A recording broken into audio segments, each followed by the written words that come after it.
ضلال مبین، باپ دادے بھی تمہارے گمراہ تھے، تم بھی گمراہ ہو۔ قالوا وجئتنا بالحق ام انت من اللاعبین، پھر کہنے لگے یار ابراہیم یہ تو بتا اجئتنا بالحق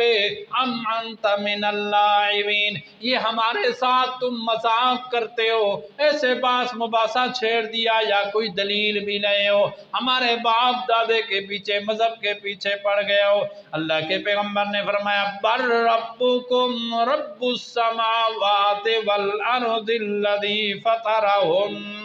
ابراہیم علیہ السلام نے فرمایا بھائی میں دلائل کی انبار لے کر آیا ہوں، میرے رب نے مجھے کہا بر ربکم رب السماوات والارض، تمہارا بھی رب اور آسمانوں کا بھی رب، زمینوں کا بھی رب اللہ ہے، والارض الذی فطرہن،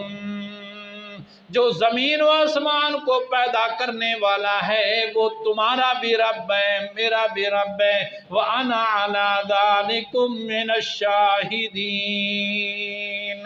میں اسی اعتقاد کا گواہ ہوں کہ ہمارا پروردگار بھی اللہ، پالنہار بھی اللہ، مربی بھی اللہ، جس طرح آسمان و زمین کا خالق وہ ہے، انسان اور جن و حیوان کا خالق بھی وہی ہے۔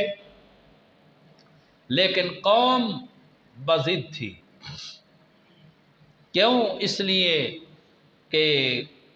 قبیلے کے عقائد کو چھوڑنا، روایات کو چھوڑنا، قوم والوں کے روایات کو چھوڑنا یہ بہت بڑی مشکل چیز ہے، مشکل مرحلہ ہے۔ اکثر لوگوں کی گمراہی کا سبب یہی قوم اور قبیلے کے روایات ہے کہ ہم قوم اور قبیلے کے روایات کو چھوڑ سکتے نہیں۔ قوم اپنے اعتقاد پر پختہ رہی، حضرت ابراہیم علیہ السلام بار بار بیان کرتے رہے، تو آخر حضرت ابراہیم علیہ السلام نے سوچا کہ یہ دلائل کے اعتبار سے تو مانتے نہیں، ذرا ان کو مشاہدے کی صورت کے اندر منوانا چاہیے۔ جن بتوں کی یہ پوجا پاٹ کرتے ہیں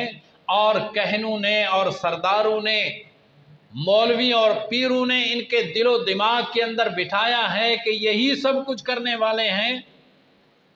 ذرا ان معبودوں کی کمزوری، ان کی کم ہمتی، کچھ نہ ہونا مشاہدے کے طور پر ان کو دکھایا جائے۔ تو حضرت ابراہیم علیہ السلام کے دل کے اندر یہ عزم تھا کہ میں ان بتوں کو ایک دفعہ توڑ کر ریزہ ریزہ کر کے ان کو دکھاؤں گا اور کہوں گا کہ اب بتاؤ یہ تمہارے بت کیا اپنے آپ کو نفع نقصان دے سکتے ہیں؟ یہ تو اپنے سے بھی نقصان دور نہیں کر سکتے، تمہیں کیا نفع نقصان دیں گے؟ اس لیے فرمایا وَتَاللَّهِ لَأَكِيدَنَّ أَصْنَامَكُمْ بَعْدَ أَن تُوَلُّوا مُدْبِرِينَ، اللہ کی قسم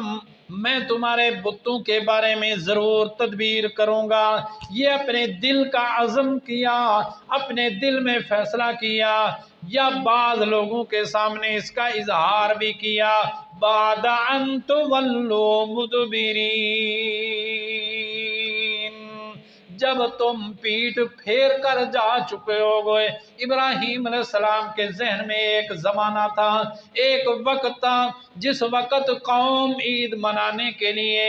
میلے اور شغل کے لیے سارا شہر خالی کر کے، مکانات خالی کر کے سب چلے جاتے تھے۔ تو ابراہیم علیہ السلام نے فرمایا یہ مناسب وقت ہے، میں ان کے بت خانے میں داخل ہو جاؤں گا، وہاں جا کر ان کے بتوں کی کمزوری ظاہر کروں گا۔ چنانچہ وہ وقت آ گیا، قوم والے جا رہے ہیں میلے اور شغل کے اوپر، ان کا رواج یہ تھا مرد بھی جاتے تھے، عورتیں بھی جاتی تھیں، بوڑھے بھی جاتے تھے، بچے بھی جاتے تھے، شہر کے اندر گھروں کے اندر کوئی بندہ باقی نہیں چھوڑتے تھے سوا لاغر بندے کے،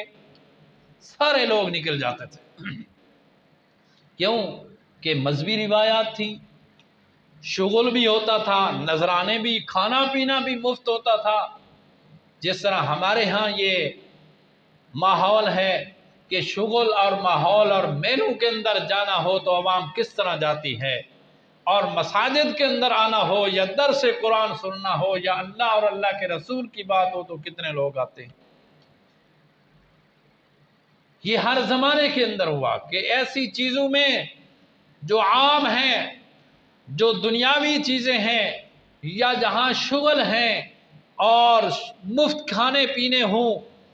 بھاگنا دوڑنا ہو، وہاں لوگ زیادہ جاتے ہیں اور بھرپور جاتے ہیں، چھوٹے بڑے جاتے ہیں۔ تو چنانچہ وہ سارے کے سارے نکل گئے۔ حضرت ابراہیم علیہ السلام کو بھی پیچھے رہ کچھ لوگ جو تھے جب دیکھتے کہ ابراہیم تو نہیں جا رہے،